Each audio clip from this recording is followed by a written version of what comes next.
자, 학생들 집에서 잘 지내고 있나요? 최근에 코로나 상태가 상당히 심각해서 다들 안전하게 가정에서 잘 머무르면서 수업을 들을 수 있기를 바랍니다. 자, 오늘 다룰 내용은 이미 화면에 보이겠지만 삼강오륜과 세속오계에 대한 이야기인데 한자가 상당히 많이 있죠. 그래서 조금 골치 아플 거라고 생각을 할 수도 있는데 사실 우리가 이미 다 배웠던 내용입니다. 다 배웠던 내용인데 요거를 우리 조상들이 어떤 식으로 이제 표현을 하느냐에 대해서 같이 이야기를 해보도록 합시다. 우리가 1학기 때 타인과의 관계에 대해서 배우면서 우리 주변에 있는 사람들, 가족, 그리고 친구들, 그리고 이성관계, 그리고 이웃들에 대해서 우리가 그 사람들과 어떻게 지내야 할 것인가에 대해서 쭉 내용을 배웠는데 그걸 우리 조상들은 삼강오륜과 세속오계로 설명을 합니다. 자, 삼강오륜은 말 그대로 강이 3개가 있죠. 그리고 오륜은 5개입니다. 이거 보통 이제 유교에서 강조하는 덕목들인데 군의신강, 부의자강, 부의부강 요 3가지의 삼강, 그 다음 부자유친, 군신유의, 부부유별, 장유서, 북무유신 요 오륜 총 8개를 우리 조상들이 쭉 강조를 해왔는데 친구들 중에는 아마 요 내용들을 들어본 친구들이 있기는 있을 거예요. 자, 그러면 이 많은 거 어떻게 외울까? 결국 그 비법을 여러분들에게 알려주기 위해서 선생님이 지금 촬영을 하고 있습니다. 자, 우선 삼강과 오륜 중에서 먼저 만들어진 거는 오륜이에요. 아이고, 뭐지? 자, 일단 먼저 만들어진 건 오륜이고 그 이후에 만들어진 게 뒤에 만들어진 게 삼강인데 자, 이걸 어떻게 쉽게 외울 수 있는지 같이 한번 살펴봅시다. 자, 오륜은 당연히 5개겠죠. 유교에서 강조하는 5가지가 한자로 하면 친, 의, 별, 서, 신 요거를 오상이라고 하는데 유교에서 가장 강조하는 5개의 덕목을 친, 의, 별, 서, 신이라고 합니다. 자, 여기에다가 인간관계를 이제 끼워 넣은 거예요. 그러면 우리랑 제일 가까운 사람 부모 자식 관계죠. 그래서 부모와 자식, 그 다음에 군신, 임금과 신하, 그 다음에 부부, 남편과 아내, 그 다음 어른과 아이, 그래서 장, 유. 이 장은 길장자예요. 길단 말은 오래 살다는 이야기고 유는 유치원 할 때 유, 이제 어리다는 이야기죠. 그 다음에 신, 친구 관계를 이야기합니다. 자, 그래서 요 5개의 인간관계에 있을 유자죠. 요 오상을 갖다 붙여서 만들어진 게 오륜이에요. 그래서 부자유친, 군신유의, 부부유별, 장유유서, 북무유신. 자, 그리고 이 오륜은 수평적인 관계, 그 말은 누가 높고 낮고가 아니죠. 그래서 서로 간에 지켜야 될 윤리를 의미합니다. 그래서 요 앞에 나오는 사람과 요 뒤에 나오는 사람이 누가 더 높고 낮고가 없어요. 동등한 관계에서 서로 지켜야 되는 윤리. 자, 그래서 해석을 해보면 부자, 부모와 자녀죠. 부모와 자녀 사이에는 서로 친함이 있어야 된다. 그래서 부모는 자녀를 사랑하고 아끼고 또 자녀는 부모에게 효도해야 되겠죠. 이게 부자유친의 의미입니다. 그 다음 2번째, 군신유의. 군은 임금이고 신은 신하예요. 그 말은 임금과 신하 사이에 의리가 있어야 된다는 이야기죠. 그래서 누가 높고 낮고의 문제가 아니라 임금은 신하, 백성들의 잘 먹고 잘 살 수 있도록 잘 보살펴줘야 될 거고 또 백성들하고 신하들 역시도 임금에게 충성을 해야 된다는 의미겠죠. 그 다음에 부부유별. 부부는 이제 남편과 아내를 의미도 하고 또 남성과 여성을 의미하기도 하는데 부부 사이에는 별, 구별이 있어야 된다. 그 말은 남자랑 여자랑 차이가 있잖아요. 이 차이를 서로 존중해 주라는 의미겠죠. 그 다음 4번째, 장유유서. 어른과 애들 사이에는 질서가 있어야 된다. 그래서 어른들은 어린 사람들에게 모범을 보여야 될 거고 또 젊은 사람들은 어른들을 공경하는 태도를 가져야 되겠죠. 그다음 마지막 북우유신. 북우는 친구를 의미해요. 친구들 사이에는 서로 믿음이 있어야 된다. 자, 이렇게 해서 오륜 5가지가 어떻게 만들어졌느냐를 잘 살펴보면 훨씬 더 쉽게 외울 수 있을 것 같습니다. 여기에서 강조하는 5가지 친의 별서 신의 인간관계를 갖다 붙여서 만들어진 게 오륜이에요. 그리고 이거는 수평적 관계. 그 말은 누가 높고 낮음이 없이 서로 지켜야 되는 윤리라는 의미죠. 자, 원래 이 오륜이 먼저 있었는데 그 이후에 뒤에 이제 3강이라는 게 추가가 됩니다. 3강은 당연히 강이 3개겠죠. 그래서 강,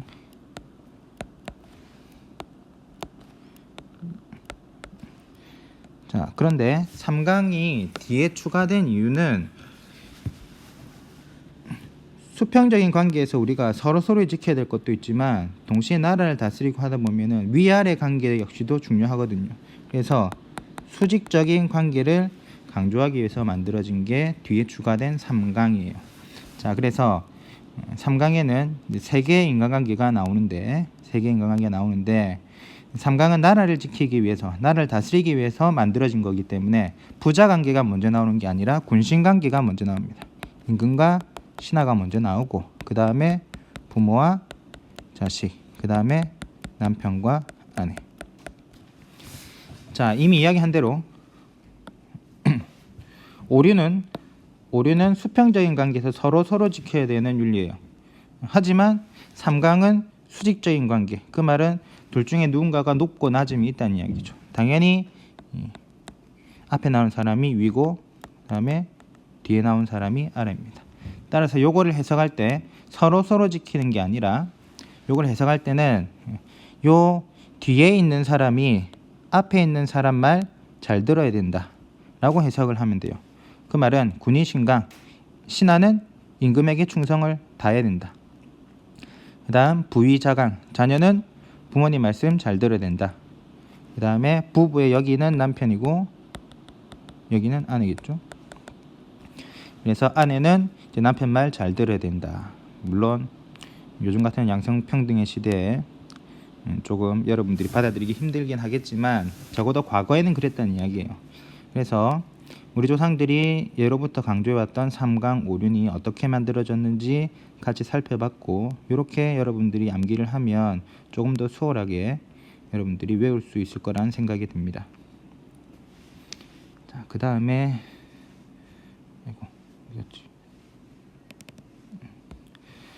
그 다음에 두 번째로 우리가 다룰 내용이 이제 세속오계예요. 세속오계도 들어본 친구들이 있기는 있을 텐데 세속오계는 당연히 5개겠죠. 사군이충, 사친이요, 교우이신, 임전무태, 살생유태이라고 해서 총 5개인데 자, 이거는 밑에 나오죠. 화랑의 계율입니다. 화랑.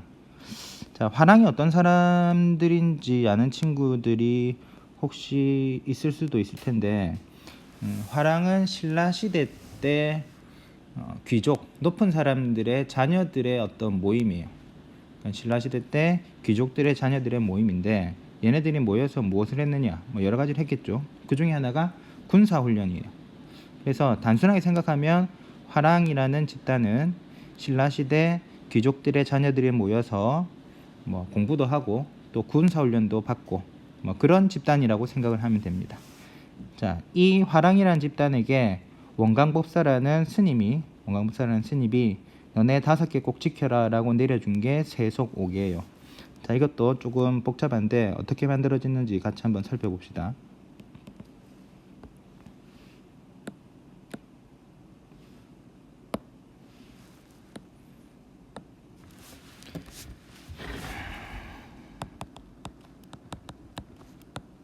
자, 세속오계는 원광법사가 스님이죠. 원광법사가 화랑들에게 지키라고 내려준 5개의 계율인데 자, 당연히 얘네들은 일단 군사훈련을 하는 일종의 군인이기 때문에 어떤 관계가 제일 먼저 나올까요? 당연히 임금과 신하 관계가 먼저 나오겠죠.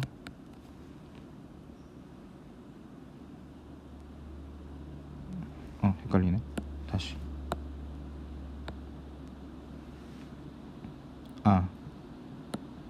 자, 그래서 제일 먼저 나오는 게 임금입니다.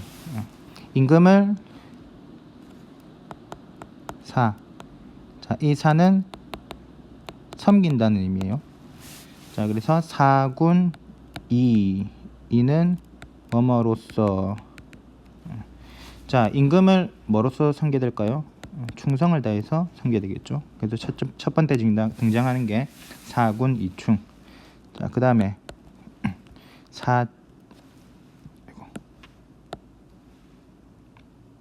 두 번째는 사친 이효.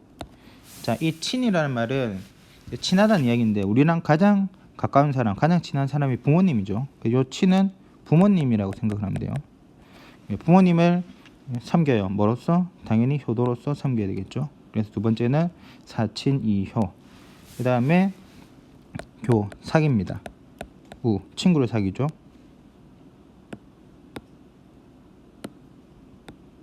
뭐로써? 신, 믿음으로써.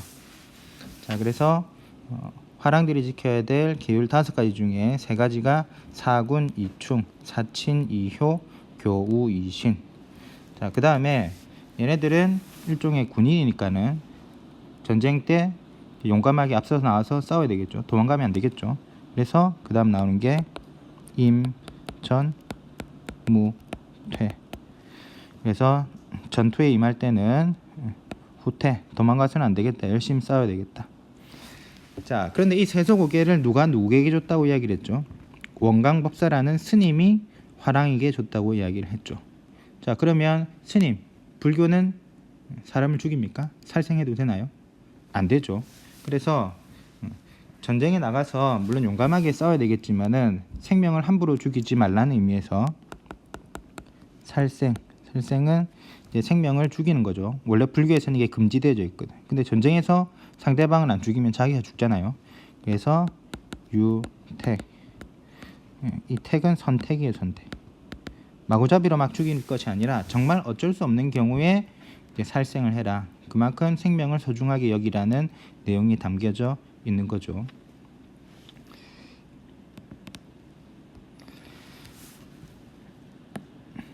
자, 그래서 우리가 1학기 때 우리 주변에서 다른 사람들과 지켜야 될 여러 가지 내용들을 쭉 배웠는데 이걸 우리 조상들의 표현으로 바꾸면 삼강오륜 혹은 세속오계라는 8개 그리고 5가지의 이제 덕목 혹은 계율로 요약을 할 수 있을 것 같습니다.